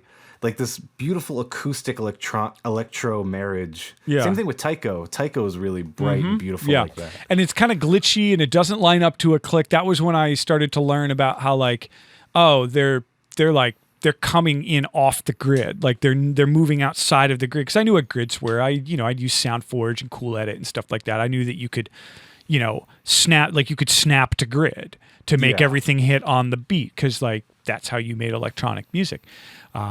But when you realize that like, oh, well, this is supposed to be imperfect and it's supposed to be kind of gnarly and, fuzzed up a little bit, that to me, like that was way more attractive to me as electronic music. Is that like it wasn't on the beat and it wasn't like supposed to sound polished, like club music in the 90s was all very polished. They're all using very high-end synths, high-end samplers, high-end drum machines. But they all sound like lasers and plasma. Yeah. But there were so few options to the market of all the shit sounded exactly the same because everyone was literally using like the same Juno synth. Like the same 808, like and those things were limited. And you get some people who like would find weird stuff, or the really cool people were the people who would take it all apart and like mess with it. But like I liked weird, messed up electronic that like you didn't even dance to it. Like you don't go dance to Aphex Twin, not in your right mind. Yeah, yeah, definitely not. I mean, like maybe something like because he has his chaotic stuff, and then like the gorgeous ambient stuff, but then there's like this pocket that like if you really listen to him, like a lot of people know about like this like pocket of just like perfect electronic songs that age forever. Like there's like X-Tall, Fingerbib, like a lot of the Richard D. James album. Like these like they're not chaotic, they're not super long. They have a nice groove, they're melodic, and it's like boom, done. That's the song. Like he has like a dozen maybe, and it's like you have to like dig in the discography to find these, and those were like the ones where it's like, oh shit. Yeah, it's like he could have done this whole time. I'm like mad the whole album isn't this, but I'm also like I'm also glad like he's a weirdo. Diamond in the rough. I'm also glad he's a weirdo, like, and that like his stuff is just so out there. But his like, interviews like just make me more interested into him because it's just more questions with each interview. It's like, wait, what do you mean? What are you talking? Wait. Yeah. But this was like the stuff I was listening to like while I was in like these sort of rootsy, jangly rock bands. And this is what was like on my headphones while I'm sitting in the back of the van because like no one wants this on the stereo. Like we're trying to drive, we're trying to stay awake, like we're trying not to like zone out. And I'm in the back like listening to Gold Panda and things like that. Oh, nice. Yeah. Yeah, it's easy to get lost, and that's kind of why I love electronic music and make the kind I make is that exact experience of you're in a car with other people, you don't want to interact with them, just put your headphones in and blast it, and you're in a different place. Yeah, like, and I've been a big psychedelic rock guy my whole life, and this was just another flavor of psychedelia. This was just another way that you could, for lack of a better term, like alter your consciousness, like through music. This was just another way. This was another palette. Instead of using guitars and like organs, like we'll use synthesizers and drum machines, but like in weird expressionistic ways, and not just trying to make. I love grooves and everything like that, but I'd much rather hear a band play a groove than I would hear a groove created electronically, although it depends on the grooves, and sometimes you can fool me. Yeah, I mean, People Eating Fruit is pretty good at that. Use a good mash of real and electronic elements, and then when we play live, it's just like what happened in the background? It's like, who cares? We're singing and we're at the next song. It's over. Yeah, and the set's over. It was 15 minutes. All right, see you guys later. That's funny. Yeah, man. We've been going for a minute now. Yep. All right, last question. Sure. Do you have any music you're working on, or see yourself ever pursuing music again? I mean, I still write. Not as much as I used to. And since the pandemic kind of started, I focused more and more, I think we talked about this. I focused more and more on just getting more proficient at my instruments and getting more practicing regimens. Yeah, and getting more proficient as just a home recording engineer. Just like, how do I get quicker at this? Do I get more streamlined at this? Can I more efficiently get the idea from my head into the computer, while not like losing it, or like getting, how do I work an idea out and not get frustrated when it's not like, coming immediately. So I spent a lot of the last 7 months doing that. Before that, I was working on like probably the most solo or whatever. It's not solo because no one knows my old band, so it doesn't count. Like, I'm not solo, I'm just me. But I was working on stuff like that, starting to play a little more, like doing some open mics and like taking some quick like 20-minute opener slots for people at some nice places too. Like, I got to play Ardmore Music Hall and stuff like that. Oh, nice. Just real briefly on my own. Again, and that comes from the podcast of just knowing these people. And them knowing me, and like someone who promotes a show, it's just like, I need a 20-minute opener. I was just talking to Dan 15 minutes ago about this. Let me call him back and see like, hey, you want to do this thing? Because that's how decisions get made. Like, like that's how they get made. It's just like, you're sitting there, you need to come up with something. You need an artist, you need to fill a bill. And you're just like, what was I just thinking of? And then like, boom, that's probably what ends up being. But that's what I was working on. I kind of put it on hold also because like in the pandemic, especially in the early days, when everything was so unsure and people were all anxious. Now we're all anxious, but for different fucking reasons. But like, I just didn't want to write my quarantine songs. I didn't want to write my quarantine record. So that a year from now, so like a year from now, when I'm like maybe sitting in a small room with an audience, like playing these songs, I don't want every intro to be like, this is another one I wrote during the pandemic.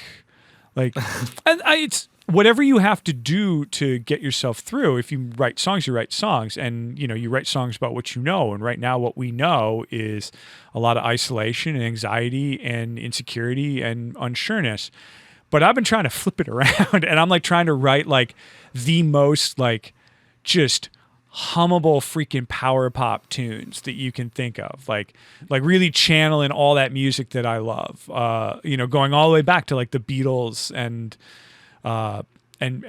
real simple pop formats like that, because it's a nice box to live in.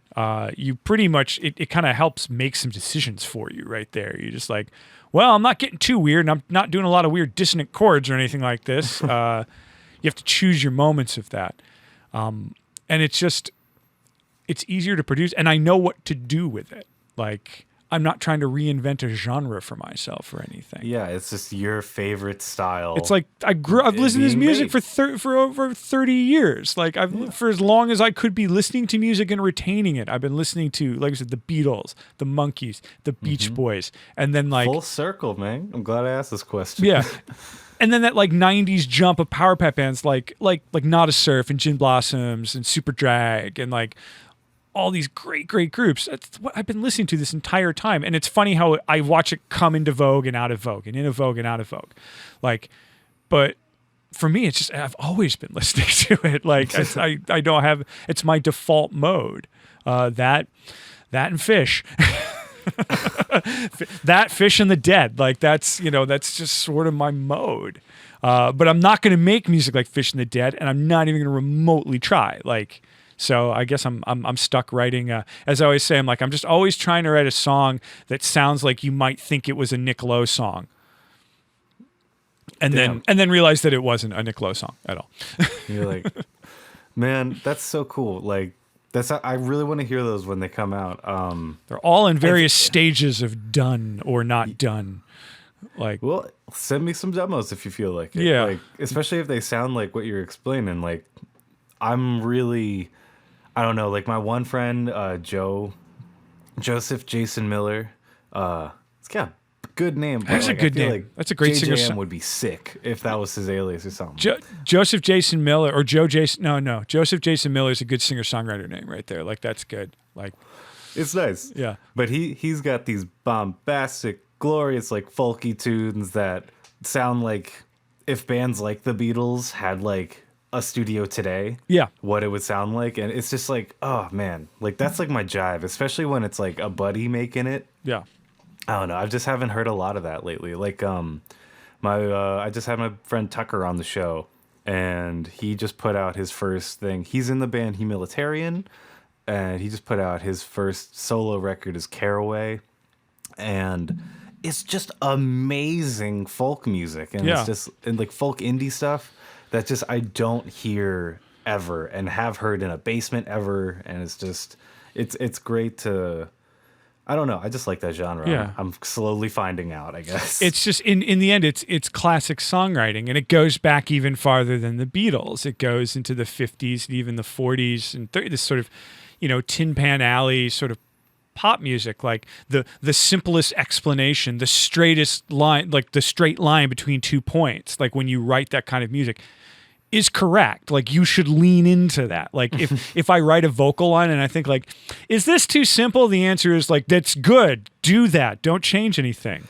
Yeah. Or I'm like that too. That's a super hard fucking task to be like, and that's it. It's like, it's fine. The easiest, like the stuff that I've written that I find that like works the best, or that I found that I've enjoyed, more than the other stuff, is I'm just like, I didn't really think about that too much. That was the vocal melody that kind of came to me, and like, I tweaked it here and there to make it sit with the chords a little nicer.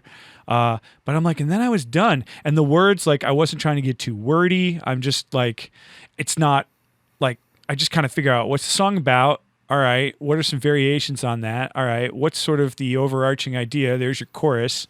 And then you do what I do, where it's last night, it's like 11:30 at night, and I'm overdubbing like several harmonizing arpeggio guitar parts, just because, just me going like, and I'm like, oh, what can we do on top of that? I was like, oh, can we do 5 of those? And then I just do that. Yeah, man, that's the funnest part of recording by yourself. You're your own. Yeah. Like that's greenlighting that. We're fucking doing it right now. I was just like, I did it over. I was working on the song. It doesn't even have words yet. But like I did it at the end. I'm like, well, it'd be cool to have. Our arpeggio outro, like over the last, the last 2 chord round of chord progression that started us off in the beginning. So I recorded that and put it in, and I was like, but I've armed all these tracks. Just seems like a shame just to like only have it here. So I'm like, well, what if I do it over the beginning too? Not as big as I did it at the end. It'll be simpler at the beginning. And so I did a simple one at the beginning, like a 4-note thing, like almost quarter notes. And then I'm like, but we got to do it in the middle now too, because like people will forget this. You just keep making arpeggios. But you're just like, is this song just a vehicle for harmonized guitar arpeggios? Man, I gotta start like stopping myself like that, because I'm like that too. Like you have one super dope part of a track with like a million other elements, but you're just like, man, are they hearing it in this part? I gotta do it 4 more times. Hear it in this part. Well, the good thing about doing that, I always tell people when they record like that, or even in the studio, I'm just like, whatever, throw it up there. We'll take it away. Like, but I'm like, there's nothing worse than to like finish a track, like get it cut to record, and then like listen to it and be like, damn, we should have harmonized those vocals, shouldn't we? I don't know why we didn't. We said we did it at this part and this part, but not here. I'm like, why didn't we do it at that part? So it's like, always put it in. You can always take it out. Yeah, it's, oh my God, especially when you're like pressing and doing something like how you just said, like an analog thing. Oh my God, yeah, especially at that point, just put it the fuck in. Yeah, just put it in. In today's day and age, delete button is gorgeous. Yeah. I made a record. I made a record with this project that I work on with my brother sometimes, where like the question is always just like, is that too much 12-string guitar? And the answer is always no.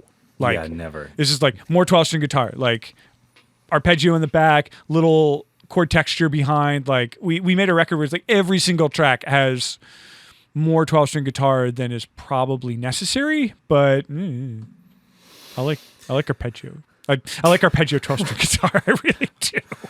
I just love 12-string on anything. Me too. I was just making a lo-fi beat with Tucker Caraway. Yeah. And we have like an acoustic thing going, and we picked up the 12-string. I had played like 2 notes and was like, yep, we're doing that. It was just like such a, oh yeah, so good. It doesn't even matter if that was in key or not. Yeah. So yeah, that's sort of what I've been working on. Who knows if it'll see the light of day or not? Like again, right now there's no immediate output for it, and so I don't see the need to like put a fire under my ass to do it. I was about to say that just kills the fun doing that anyway. Yeah. In the end, I like to look up sometimes and be like, I have like 15 songs in this folder, and then listening to them, I'm like, 10 of them are good. How about that? That could be an album. Yeah. Stares at the wall. Well, time to write another one. Yeah. Well, and I also have access to like my brother's great room up in New York if I want to go up there and do it. Not now, but like at some point maybe. Or they'll just sit around and I'll just like play them on the random opening slots that like friends of mine get me to do. Hey, there you go. And then people are just like, you should put these on a record. I'm like, probably should. And then I'll just go home. Hey, why not, man? Like people would listen to it. Yeah. Why not? All right, I lied. This is my last question. Cool. Super quick, super simple. There's nothing quick with me. Like we'll talk forever. Okay. Well, all it is what's your like guilty pleasure for music? Like what's your shit, I love this so much, but I'm not going to play it in the car or something, you know? I think one of the joys of getting older is like sort of not vibing with the idea that anything you like is guilty or anything like that. Because I used to be the most left field thing that people would be surprised that you're into. I mean, aside from Fish, like not everyone calls me as a Fish head until they hear me talk for 10 seconds about the band, and they're just like, "Oh, this guy's in." Like I've been going to see them live since I was 16, but I guess like stuff that would be out of left field. A lot of people don't peg me as an electronic music guy, and I'm like big lately into like 50s and 60s era like piano trio jazz, like Bill Evans, Ahmad Jamal, and then like later like more modern guys like Brad Meldau or something like that. Oh, he's great. Yeah. It's just great, just like really, and I just put it on and I just like I can just just not zone out, because it's not, I don't want people to think like I zone out and like ignore it, but like there's definitely a period during the pandemic where like every time I went out to hike by myself, I would just like listen. I had this monster like 4-hour Bill Evans playlist, like of just everything, and I just put on shuffle. Some of it's live, some of it's studio, and I just and I would just walk around in the woods with just even just one earbud in, and just kind of just vibe on Bill Evans for a while. He's a great piano player. Like his sense of melody is incredible. The bands that he like the people he puts together to back him up are great, and like and I was listening to like a lot of Chet Baker too, because like he sings as well as also plays trumpet. I think it's Chet Baker, and like I don't normally go for like quieter, moody jazz. I'm certainly not a smooth jazz guy, but my jazz is I'm the big guys, Miles and Monk and Coltrane and like all the hard hitting cool cat heavy bop type of stuff. But sometimes you listen to like this really really great like just soft moody piano music, and there's not a ton going on, and you're just like, oh yeah, this is really nice too. Yeah, like I'm a big fan of Errol Gardner. And, Jeff Hamilton Trio is really dope. What was that one? Gary Peacock. He put out a record a few years ago that's like really really good. Yeah. I think it's called like Stillwater, something like that. Blue something. I don't know. Yeah. But really cool shit. But that's cool. I would not peg you for that after hearing all this and looking at all those guitars. Yeah, and yeah. whatnot. And like I like big, crazy, weird music, and I love, I love acid rock and psychedelic rock, and I love, as we talk, like I love really out there, weird electronic and all that. But sometimes you just, it's the joy of being a musician and like constantly, if you're going to be the kind of musician that like is constantly open to other people's thing. I kind of like collect. For a while, I collect other people's favorite thing because I have friends who like their favorite thing is Bill Evans. So I just kind of collect that in there. I'm just like, well, I love these people. Like these people are amazing and they're great musicians and they've got great heads about like how to make music and how to put music together. And their favorite recording artist is Bill Evans. I'm like, okay, what is it about Bill Evans that makes my friend an amazing drummer? Like, not even a piano player. Like, what is it about him that informs him when he plays the drums? And so that's how I kind of go down these rabbit holes where if someone says like, oh, my favorite, if someone said like, the Indigo Girls or something like that is like something I love. They were a female folk duo from the 90s. They're still around. So I'll be like, okay, well, what is it about this that informs you? Because I know who they are and I know what they sound like, but I'm like, oh, I wouldn't have pegged you for such and such. So then I have to go figure it out. It's like reverse passive aggressive musical psychoanalysis where you're just like, I'm trying to figure out what's going on in your head by you telling me that like, oh, that's your favorite Stones album? Oh, okay. And then like you go in there.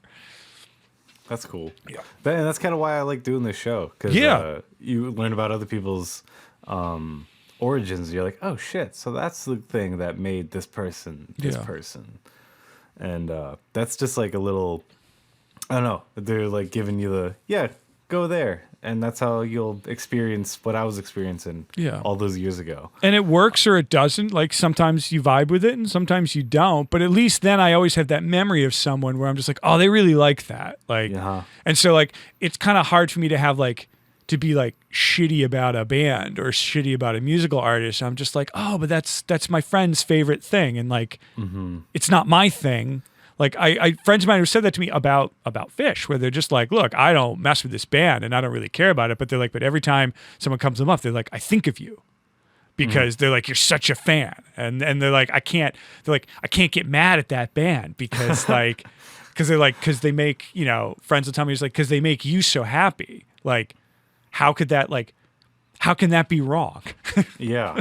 And that's exactly what I think. I've really always tried to look at the benefit of the doubt in a sense like that, like, oh, I know people that like this, or like someone made this, someone really tried. People like if you get a bunch of people that like resonate with it. And that's why, this is a very, very short aside right here.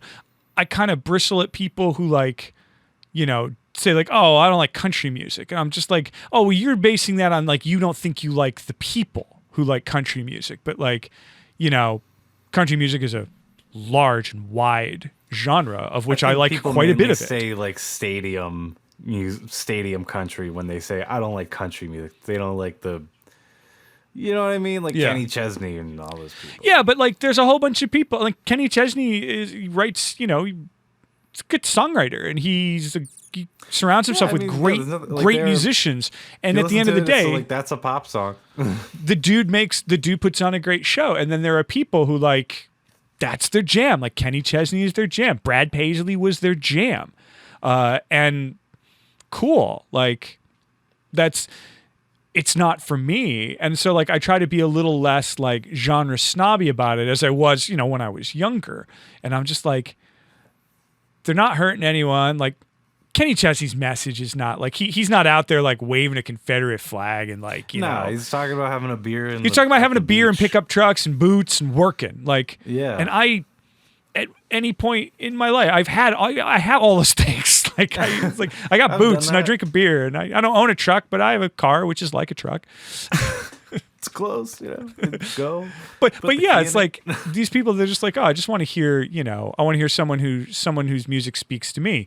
And if you're not a musician, and I know I always throw that in there as like this sort of magic bullet, but like if you're not a musician or didn't pursue music in some aspect of your life, for some people, there's just sort of a ceiling you're going to hit on like what you'll take in, and that's fine. But then you get the big stuff, like the huge sweeping stuff, like David Bowie, or or Tom Petty, or or even someone like I'm running out of examples. All I'm giving is white guy examples right there. But totally fine. Those groups, like that stuff is, but like David Bowie is both sophisticated, highly musical, and also incredibly poppy, and just boom, can just hit you right up the middle. So, those are the people you got to watch for. Those huge pop cross. Bruno Mars is another one of those guys. Like, he's incredibly musical, so talented, doing some really complex stuff. And also, like, people's moms love Bruno Mars. Like, so. Like, I'm just not a fan of some of the, like, sound, how it goes, but I've seen him live, and it's just, like, undisputable great tunes. It was just, like, I don't like the flavoring, but this was made very well. Yeah, very much. Yeah. And that's, that's something that, like, it's taken me years to kind of come around to there, but here I am, where I'm just like, it's not hurting anyone. It's not spreading a message of hate. It's just like, it's not for me, or it's too simple for me, or it's not simple enough for me. It's all those people, things. You also don't know. Like, there's like so many things where people are like I remember this one interview of a Day to Remember I saw super long ago when they put out like their album Homesick, which is like them moving away from screaming a bit more, and it's more singing. And like the interviewer was like, "What do you think about people saying that you guys sold out?" And he was just like, "You don't know me. Like, you don't know what I want to do. Like, what?" Yeah. And I feel like there's just like so much people put in their heads. Like I also saw Miguel a while ago, and I heard his record, his like second record he put out, that had like "Use Me" on it or whatever. It was like a huge song. It was on the radio for a while, and I was like, this is okay, but my girlfriend was really into it at the time, and so we went to a show. Miguel live is the modern day Freddie Mercury. Oh, nice. Like, his band shreds. Like, everyone just fucking shreds. It's not the album at all. Yeah. That's the part that, like, blew me away and took my fucking view of him, like, boop. Like, you have to, like, really know somebody. Like that performance was one of the best performances I think I've ever seen. Because, like, he's up there fucking crushing it with his voice. Yeah. But his band's, like, sweeping and, like, on the drums. And you're just like, what? I'm at a Drake show. It's just, like, so ridiculous. Yeah. No, it's you never know where it's going to come from. And anyone who puts enough in there to make even popular music like that, like, they love it enough that, like, they went through everything to get to that point. So you would imagine that they're musical people, and they love music. And that to me is how I can separate, at least for me, I'm like, I can tell whoever made this loves that they're making this. Like, I can tell that Taylor Swift loves making the records that she does. I don't care about them myself, like in my listening, but, like, you can tell, like, she's changed with each record. She's, like, up in the bar every time. She's trying to do something different, and like, I got to give her that.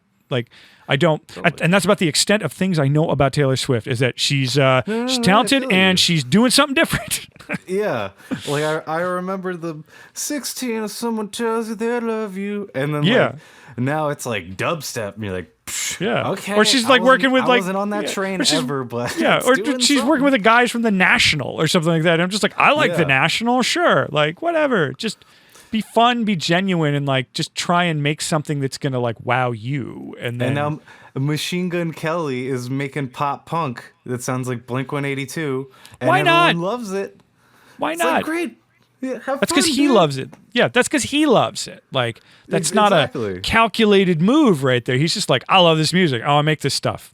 It's like, what do I do for a living? I make music. Switch radio stations. Yeah, it's like what do I do for a living? I make music. I perform and I entertain. So I'm gonna do it in this way. Like, yeah, that's what I love about like people your age and stuff like that is that like genre means so much less to you than it does to people my age. Like the people my age who are still stuck in like, I don't listen the ever famous, I listen to everything but country and rap. And I'm just like, first off, that's racist and classist all at the same time.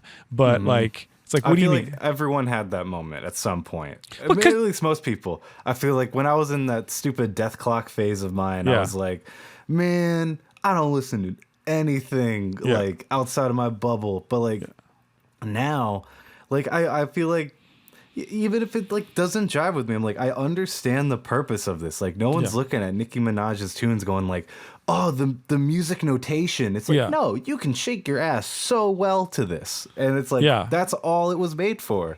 And I don't know, I feel like people in that sense, and I was talking about this the other day too, of like music is sacred and like creating music is like this sacred thing to people. And or like people that use splice or people that use samples are like, you're not a real musician. And like there's that meme of like, oh, you don't use real drum loops? Try recording your own drums. Oh, you bought your drums at the store? Try making your own drums. Oh, did you buy that microphone at the store too? You make your own transistors. Oh, did you get that motherboard yourself? It's just like, how far do we want to do that? And so it's just, once you take out that bullshit prestigiousness, it's almost just very pushes people out of making art. It opens you up to like all these different things. At least for me, like when I was like, oh, like rap is made for not trying to act fucking heavy and tough or whatever metal is, you know? And it's I don't know, it's refreshing. I feel like you can get a lot more out of music by opening yourself up like that. And the whole idea of sampling was a means to create music where there were no other means. It was guys in the Bronx and in Harlem with 2 record decks and a giant room full of soul and R&B records. And they're like, well, we don't have any guitars and we don't have any drums, but we got these speakers and we got these 2 decks right here. So what if we just made music that way? And that's like, you know, that's hip hop right there. Like we don't have the instruments. So what if we just used what we had, which is literally recordings of James Brown and, you know, jazz records. And you get this thing where it's like anyone who shits on sampling, I'm like, do you know how much you have to know to sample anything? So you can't just hear something and just be like, I want to take that guitar solo. I'm like, do you know how to do that? It's really hard. Like I feel like the only big complaints people have about sampling today is like the lo-fi bullshit of like, I'm gonna take this Mac DeMarco ding ding dang do ding ding dang do, slow it down, put a and that's my song. Like there's like a laziness to it, but also like, now this exists though, like this moment, like people that like that artist or the people they sampled, maybe they wanted that moment to exist with a chiller beat and to just be in that for 2 minutes. Like, I don't know. It all goes back to fucking get off your high horse and just put out music yourself that you think is better than that music that made you angry. If you think it's so bad. And also like try not to let music that exists that's simply out of your taste make you angry. Like there are so many other things in the world that should make you angry. Like injustice should make you angry. Bigotry should make you angry.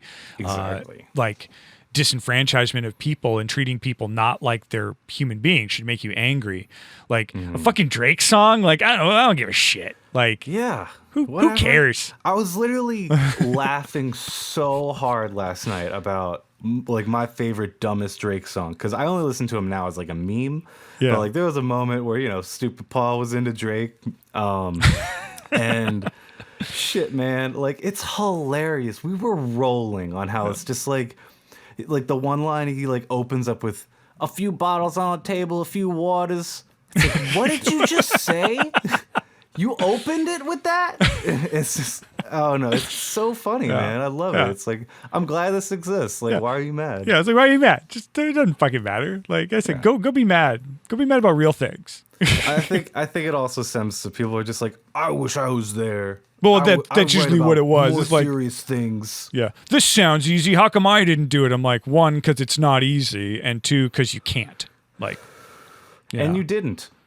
Yeah, you straight up didn't and won't. So, yeah, very rarely do you find someone who can. It's like, it's my favorite Bill Withers quote. Bill Withers, the soul musician, who says, like, you go to a football game and there's 50,000 people in the stand and they're watching the quarterback. 50,000 people in that stand think they can be the quarterback. Maybe 3 of them can, and I happen to be one of them.